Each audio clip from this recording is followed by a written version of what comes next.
ಪ್ರಿಯ ಸಹೋದರ ಸಹೋದರಿಯರೇ, ನಿಮ್ಮೆಲ್ಲರಿಗೆ ನನ್ನ ಹೃತ್ಪೂರ್ವಕವಾದ ವಂದನೆಗಳು. ಇವತ್ತಿನ ದಿವಸ ಕರ್ತನ ವಾಕ್ಯ ಯಾವುದಂದರೆ ಫಿಲೋಮಿನನು ಬರೆದ ಪತ್ರಿಕೆ. ಫಿಲೋಮಿನನು ಬರೆದ ಪತ್ರಿಕೆ ಯಾರು ಬರೆದರು, ಯಾಕೆ ಬರೆದರು, ಅದರ ಕಾರಣವೇನಂತ ಕುರಿತು ನಿಮ್ಮಲ್ಲಿ ಹೇಳುತ್ತೇನೆ. ಈ ಪತ್ರಿಕೆಯನ್ನು ಪೌಲುಸನು ಬರೀತಾನೆ.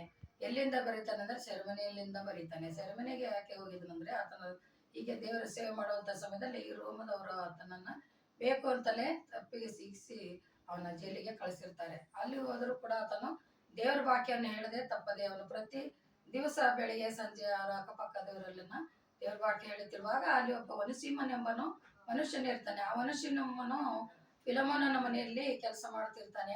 ಮಾಡುವಂತ ಸಮಯದಲ್ಲಿ ಕೆಲವು ವಸ್ತುಗಳು ತಂದು ಅವನು ಎಫೆಸ ಪಟ್ಟಣದಲ್ಲಿ ಮಾರುವಂತ ಸಮಯದಲ್ಲಿ ಸಿಕ್ಕಿ ಬೀಳ್ತಾನೆ. ಆಗ ಅವನನ್ನು ಜೈಲಿಗೆ ಹಾಕ್ತಾರೆ.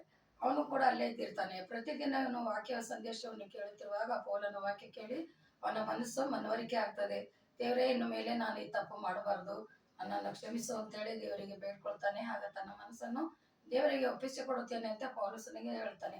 ಆವಾಗ ಅವನಿಗೆ ಸಂತೋಷವಾಯ್ತದ, ನಾನು ದೇವರ ವಾಕ್ಯ ಹೇಳಿದಕ್ಕೆ ಒಂದು ಮನುಷ್ಯನು ರಕ್ಷಣೆ ಹೊಂದಿದನಲ್ಲ ಅಂತ ಸಂತೋಷವಾಗಿ ಆತನ ಏನ್ ಮಾಡ್ತಾನೆ, ಈ ಪತ್ರವನ್ನು ಫಿಲೋಮೋನನಿಗೆ ಬರೀತಾನೆ. ಬರೆಯುವಾಗ ಹೇಳ್ತಾನೆ, ಫಿಲೋಮೋನನೇ, ನಾನು ನೀನು ಒಳ್ಳೆ ರೀತಿಯಿಂದ ದೇವರ ಸೇವೆಯನ್ನು ಮಾಡಿದೆವು. ನಿನ್ನ ಸದ್ಗುಣಕ್ಕಾಗಿ ಈ ಪತ್ರವನ್ನು ಬರೀತಾ ಇದ್ದೇನೆ. ನಾನು ಪ್ರತಿ ದಿವಸ ಪ್ರಾರ್ಥನೆಯಲ್ಲಿ ನಿನ್ನನ್ನು ದೇವರಿಗೆ ಬೇಡಿಕೊಳ್ಳುತ್ತೇನೆ. ನಿನ್ನ ಒಳ್ಳೆ ಆರೋಗ್ಯ, ನಿನ್ನ ಸೇವೆಗಾಗಿ ಎಲ್ಲರ ಜೊತೆಗೆ ಅನ್ಯೋನ್ಯವಾಗಿದ್ದರಿಂದ. ಅದೇ ರೀತಿಯಿಂದ ಇಲ್ಲಿ ಒಬ್ಬ ವನಸೀಮನು ನಿನ್ನ ಮನೆಯಲ್ಲಿ ಕೆಲಸ ಮಾಡುವವನೇ ಬಂದಿದ್ದಾನೆ. ಅವನ ಕೈಯಿಂದ ನಿನಗೆ ಪತ್ರವನ್ನು ಬರೆದು ಕಳಿಸ್ತೇನೆ. ಆ ಪತ್ರದಲ್ಲಿ ಬರೆದನ್ನು ಓದಿ ನೀನು ಅವನನ್ನು ಸ್ವೀಕಾರ ಮಾಡಬೇಕು, ಅವನ ತಪ್ಪನ್ನು ಕ್ಷಮಿಸಬೇಕು. ಯಾಕಂದ್ರೆ ದೇವರ ವಾಕ್ಯ ಹೇಳ್ತದೆ, ನೀವು ಒಬ್ಬರ ತಪ್ಪನ್ನು ಕ್ಷಮಿಸಿದರೆ ನಮ್ಮ ತಪ್ಪುಗಳು ದೇವರು ಕ್ಷಮಿಸ್ತಾರೆ ಅಂತ.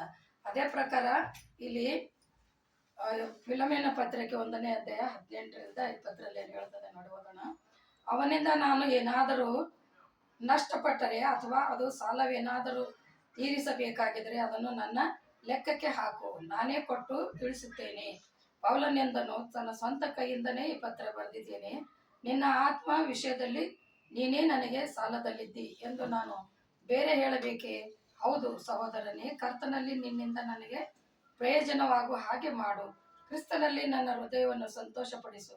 ನನ್ನ ಮಾತು ಕೇಳುವಿ ಎಂಬ ಭರವಸೆಯುಳ್ಳನಾಗಿ ಈ ಪತ್ರಿಕೆಯನ್ನು ನಿನಗೆ ಬರೆದಿದ್ದೇನೆ. ನಾನು ಹೇಳಿದಕ್ಕಿಂತಲೂ ಹೆಚ್ಚಾಗಿ ಮಾಡುವನೆಂದು ನಿನಗೆ ಗೊತ್ತುಂಟು. ಹೌದು ನೋಡಿ, ಆತನೇನು ಹೇಳ್ತಾನೆ, ಆತನಲ್ಲಿ ವಿಶ್ವಾಸ ಬಿಟ್ಟ ಕಾರಣ ನಾನು ಹೇಳಿದಕ್ಕಿಂತಲೂ ನೀನು ಆ ಕಾರ್ಯವನ್ನು ಮಾಡುತ್ತೀಯ ಅನ್ನೋ ನಂಬಿಕೆ ನನಗುಂಟು. ಅದಕ್ಕಾಗಿ ಫಿಲೋಮೋನನನ್ನು ಕ್ಷಮಿಸಿ ನೀನು ಸ್ವೀಕಾರ ಮಾಡು ನಿನ್ನ ಮನೆಯಲ್ಲಿ ಅಂತೇಳಿ ಪತ್ರ ಬರೆದಾಗ ಆ ಪತ್ರವನ್ನು ಒಯ್ದು ಫಿಲೋಮೋನನಿಗೆ ಕೊಟ್ಟು ಅವನು ತನ್ನ ತಪ್ಪನ್ನು ಒಪ್ಪಿಕೊಂಡು ಸ್ವೀಕಾರ ಮಾಡ್ತಾನೆ. ಇದರಿಂದ ನಾವೇನು ತಿಳ್ಕೊಳ್ತೇವೆ ಅಂದ್ರೆ, ಒಬ್ಬರ ತಪ್ಪುಗಳನ್ನು ಒಬ್ಬನು ಕ್ಷಮಿಸಬೇಕು. ಅದಕ್ಕಾಗಿ ನಾವು ಒಬ್ಬರ ತಪ್ಪನ್ನು ಕ್ಷಮಿಸಿದರೆ ನಮ್ಮ ತಪ್ಪುಗಳನ್ನು ದೇವರು ಕ್ಷಮಿಸುವನಾಗಿರುತ್ತಾನೆ. ಈ ಕ್ರಿಸ್ಮಸ್ ಹಬ್ಬದಲ್ಲಿ ಕೂಡ ಅದೇ, ನಮ್ಮ ನೆರೆಯವರಾಗಲಿ ಅಕ್ಕ ತಂಗಿಯರಾಗಲಿ ಅವರನ್ನು ನಾವು ಯಾವುದಾದ್ರು ತಪ್ಪಿನಿಂದ ಕ್ಷಮಿಸಿ ಮಾತಾಡದವರೇ ಮಾತಾಡಬೇಕು. ಅದಕ್ಕಾಗಿ ದೇವರ ವಾಕ್ಯ ಹೇಳ್ತದೆ, ನಿನ್ನ ಸಹೋದರನನ್ನು ಪ್ರೀತಿಸಿ ಮಾತಾಡು, ಆಮೇಲೆ ಬಂದು ನಿನ್ನ ಕಾಣಿಕೆಯನ್ನು ಕೊಡುವಂತೆ.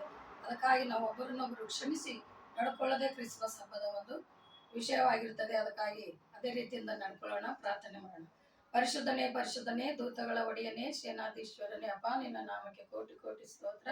ಇವತ್ತಿನ ದಿನದಲ್ಲಿ ಕರ್ತನ ವಾಕ್ಯ ಅಂದರೆ ಒಬ್ಬರನ್ನೊಬ್ಬರು ಕ್ಷಮಿಸುವುದು. ಅದೇ ರೀತಿಯಿಂದ ನಾವು ಕ್ಷಮಿಸುವ ಗುಣ ನಮ್ಮಲ್ಲಿ ಇರ್ಲಿ ಕರ್ತನೆ.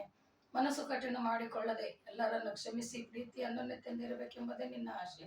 ಅದನ್ನು ನೆರವೇರಿಸುವ ಮಕ್ಕಳಾಗಲಿ ಅಂತ ಹೇಳಿ ನಿನ್ನ ಆಶೀರ್ವಾದ ನೀಡಬೇಕೆಂದು ಯೇಸುವಿನ ನಾಮದಲ್ಲಿ ಬೇಡಿ ಹೊಂದಿದ್ದೇನೆ ರಕ್ಷಕ. ಆಮೇನ್.